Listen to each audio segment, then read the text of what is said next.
नमस्ते दोस्तों, स्वागत है आपका लर्न डेवलपर चैनल पर। आज की वीडियो में हम दो चीज सीखने वाले हैं।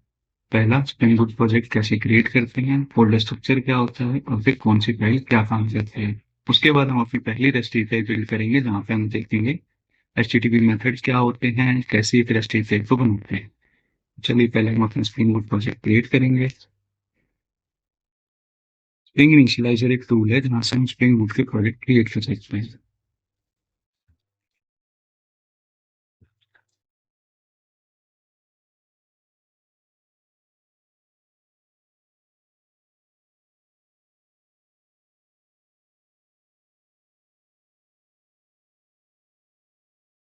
ये कुछ बेसिक मेटा डेटा होता है, जैसे हमारा ग्रुप नेम, आर्टिफैक्ट, प्रोजेक्ट का नेम, पैकेज का नेम। उसके बाद हम सिलेक्ट करते हैं जावा वर्जन। मैं यहाँ पे चूज कर रहा हूँ Gradle as a build tool. Gradle क्या होता है? ग्रेडल एक बिल्ड टूल होता है जो कि हमारे स्प्रिंग बूट ऐप में डिपेंडेंसीज को मैनेज करने के लिए और इस हमारे कोड को कंपाइल और पैकेज करने के लिए यूज होता है। उसके बाद हम यहाँ पे डिपेंडेंसी इंक्लूड करेंगे। यहाँ पे हम सबसे पहले इंक्लूड करेंगे स्प्रिंग वेब की डिपेंडेंसी।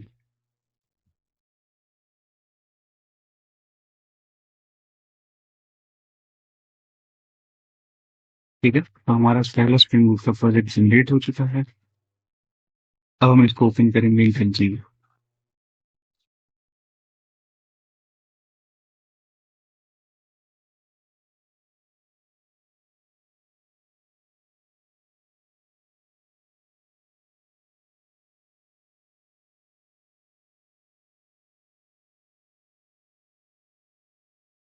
ठीक है, तो हमने अपना पहले स्प्रिंग बूट का प्रोजेक्ट जनरेट कर लिया है। अभी क्या करना है, जैसे ही प्रोजेक्ट को ओपन करते हैं ये सारी डिपेंडेंसीज को रिजॉल्व करते हैं। स्प्रिंग बूट में हमने जितनी भी डिपेंडेंसीज इंक्लूड की थी, तो मैंने अभी आपको दिखाया था यहाँ पर। डिपेंडेंसीज में स्प्रिंग बूट क्या करता है, सबसे पहले हम डिपेंडेंसीज को रिजॉल्व करता है। रिजॉल्व मतलब कि डाउनलोड करता है। ठीक है, सारी डिपेंडेंसीज ऐसे ही डाउनलोड हो जाएंगी। उसके बाद ये हमारा स्प्रिंग बूट का बेसिक फोल्डर स्ट्रक्चर है। यहाँ पे हम एक एक करके चीजों को देखेंगे, कौन सा फोल्डर स्ट्रक्चर क्या होता है, उसमें क्या काम होता है। ठीक है, सबसे पहले हमारा आता है SRC। SRC के अंदर मेन और मेन के अंदर जावा। जावा हमारा SRC मेन जावा जो होता है वो हमारे स्प्रिंग बूट का वो फोल्डर होता है जहाँ पे हमारे सर्वर का पूरा कोड मेंटेन होता है। मतलब जितना भी सर्वर पे हम कोड लिखेंगे, APIs, डाउ layer, services, controllers, request response के ऑब्जेक्ट्स, वो सारे हमारे इस जावा पैकेज के अंदर होते हैं। ठीक है, ये चलते हैं रिसोर्सेज फोल्डर। रिसोर्सेज फोल्डर पे हमारे पास एप्लीकेशन प्रॉपर्टीज फाइल होती है। एप्लीकेशन प्रॉपर्टीज फाइल क्या होती है?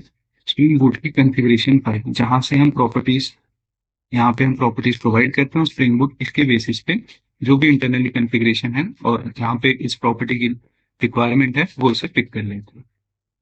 ठीक है, और हम यहाँ पे अपनी स्टैटिक फाइल्स और टेम्पलेट्स भी रख सकते हैं। ठीक है, इसके बाद हम देखेंगे बिल्ड डॉट ग्रेडल।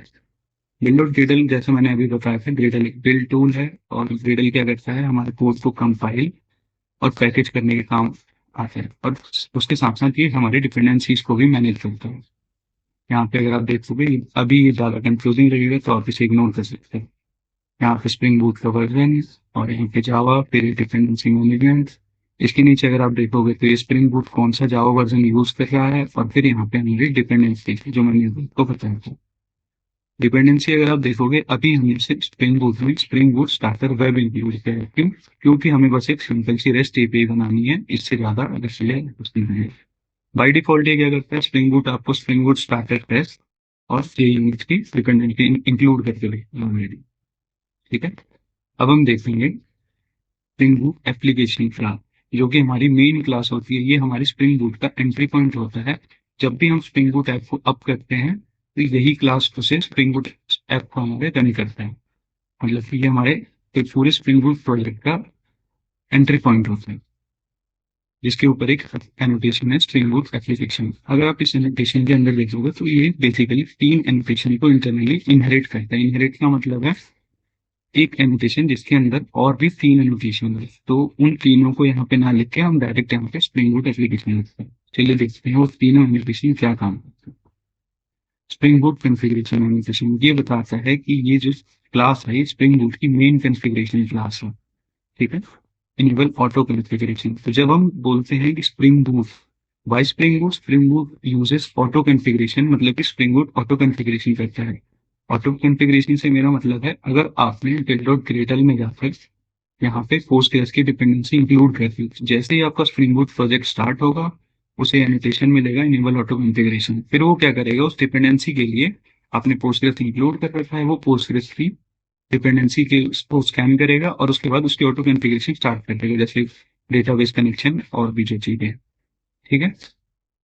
तीसरा आता है यहाँ पे कंपोनेंट स्कैन। कंपोनेंट स्कैन क्या रहता है, अगर आपने कहीं भी एक सर्विस क्लास बना रखी है, कोई भी बीन कॉन्फ़िगर कर रखी है, ये उसे स्कैन करता है और उसकी बीन बनाता है डिपेंडेंसी इंजेक्शन में। जैसे जैसे हम आगे चीजों को पढ़ेंगे, हम इन चीजों को और भी एक्सप्लोर करेंगे।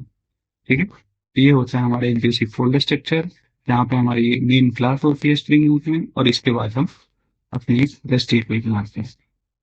चलो, मैं वहाँ पे एक न्यू क्लास क्रिएट कर लेता हूँ। Demo intro. ठीक है। जैसे ही मैंने अपनी क्लास क्रिएट कर ली, उसके बाद मैं इस क्लास पे एक एनोटेशन का यूज कर लिया, रेस्ट कंट्रोलर। ये कंट्रोलर, ये रेस्ट कंट्रोलर हम क्यों यूज करते हैं, ये एनोटेशन स्प्रिंग बूट को ये बताते हैं कि ये जो हमारा डेमो कंट्रोलर क्लास है, ये हमारे वेब रिक्वेस्ट को एक्सेप्ट कर सकते हैं। मतलब जब भी आप किसी एपीआई को इन्वोक करते हो, एपीआई हिट करते हो, तो वो सर्वर पे आता है, सर्वर पे आते ही किसी न किसी एंड पॉइंट पे हिट करता है, जैसे कि एक फंक्शन पे। तो ये रेस्ट रेस्ट कंट्रोलर जो एनोटेशन जी स्प्रिंग बूट को ये बताता है कि ये जो क्लास है, ये वेब रिक्वेस्ट एक्सेप्ट कर सकता है। ठीक है। उसके बाद हम यूज करेंगे एक और annotation, request mapping. Request mapping क्या करता है, हम अब ये डिफाइन कर रहे हैं, जो भी एपीआई का पाथ है, वो एपीआई पाथ क्या होना चाहिए। मैं बोलता हूँ स्लैश डेमो, बस, दैट्स इट। ठीक है। अभी क्या करेगा, रेस्ट कंट्रोलर हमारी इस क्लास का बीन बना के और डिपेंडेंसी इंजेक्शन में इंजेक्ट कर देगा। उसके बाद एक रिक्वेस्ट मैपिंग के साथ इस पाथ को कॉन्फ़िगर कर देगा। मतलब जब भी हम स्लैश डेमो पे कोई एपीआई हिट करेंगे, वो एपीआई इस क्लास पे आ जाएगा। ठीक है। तो चलिए हम पहले एपीआई बना,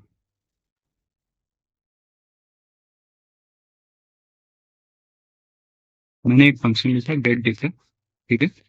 सिंपली हम यहाँ पे रिटर्न कर देंगे नेक्स्ट चीज, hello world, this is our first API. ठीक है। अब मैं यहाँ पे आके गेट मैपिंग एनोटेशन के यूज करूंगा। क्यों यूज करूंगा, जब भी आप H T T P rest API बनाते हो, रेस्ट एपीआई में H T T P methods होते हैं। मेथड्स क्या होते हैं, तो मैं आपको अभी पोस्ट में शो करता हूँ।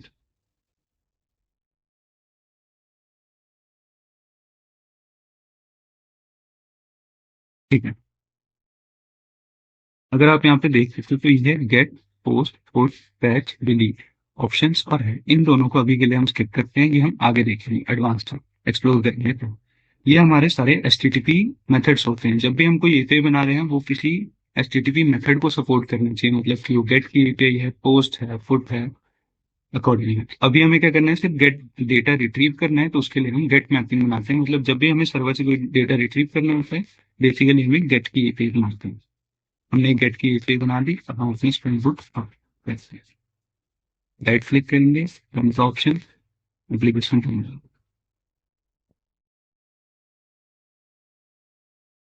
विजिट करते हैं स्प्रिंग बूट एप्लीकेशन होने का। ठीक है। अब आप लोग यहाँ पे देख सकते हैं, यहाँ पे एक लॉग है, Tomcat started on port 8080 with context path slash. ठीक है। हमारी स्प्रिंग बूट एप्लीकेशन यहाँ पे स्टार्ट हो चुकी है पोर्ट नंबर 8080 पर। तो चलिए अब मैं पोस्टमैन से इस एपीआई को आपको टेस्ट करके दिखाता हूँ। हमने अभी एपीआई बनाई है गेट की एपीआई बनाई, उसके बाद जाएंगे local host HTTP, local host, क्योंकि हमारा प्रोजेक्ट अभी लोकल होस्ट है, 8080 स्लैश डेमो। ठीक है। 8080 क्यों, 8080 पे हमारे सर्वर का पोर्ट है, तो जो हमारा एप्लीकेशन स्प्रिंग बूट स्टार्ट हुआ है वो 8080 पोर्ट पे हो रहा है, तो हमने 8080 किया, उसके बाद स्लैश और फिर स्लैश डेमो। ठीक है। क्योंकि अब यहाँ पे मैंने अलग से कोई पाथ नहीं दिया, तो ये इसी पाथ को इनहेरिट करेगा, मतलब यूज करेगा। अगर मेथड्स के ऊपर जहाँ पे मैं एंड पॉइंट्स डिफाइन कर रहा हूँ और मैं कोई भी एपीआई पाथ डिफाइन नहीं करता गेट मैपिंग के साथ, तो वो इस स्लैश डेमो को यूज करेगा। ठीक है। तो हमने बोला स्लैश डेमो, उसके बाद हम एपीआई को टेस्ट करते हैं। Okay, so this is our first API. इसने हमें रिटर्न कर दिया hello world, this is our first API. ठीक है, चलिए, तो हमने अपना सक्सेसफुली पहला स्प्रिंग बूट का प्रोजेक्ट क्रिएट कर लिया। उसके फोल्डर समझ लिए, फोल्डर स्ट्रक्चर क्या होते हैं, कौन सी क्लास क्या काम करती है, फिर रेस्ट एपीआई कैसे बनाते हैं, रेस्ट एपीआई बनाते टाइम क्या चीज़ों का ध्यान रखना होता है, जैसे एचटीटीपी मेथड्स होते हैं, कौन से मेथड हमें फॉर यूज करने चाहिए, ये चीज़ें हम और भी थोड़ा सा आगे इन डेप्थ में एक्सप्लोर करेंगे। तो जो हमारी नेक्स्ट वीडियो होगी उसमें हम एक्सप्लोर करेंगे spring boot with database Postgres. ठीक है, मैंने आपको एक basic structure, basic rest API बना के दिखा दी। अगले प्रोजेक्ट में हम अपने स्प्रिंग बूट को डेटाबेस से कनेक्ट करेंगे और फिर हम एक CRUD ऑपरेशन परफॉर्म करेंगे, जहाँ पे हम देखेंगे कि एपीआई जब हम बनाते हैं तो वो डेटाबेस से कैसे इंटरेक्ट करता है, कैसे ऑपरेशन परफॉर्म होते हैं, क्या एंड पॉइंट्स हम बनाते हैं, कैसे एचटीटीपी मेथड्स यूज होते हैं कौन कौन सी एंड पॉइंट के लिए, और कैसे प्रोसेसिंग होती है।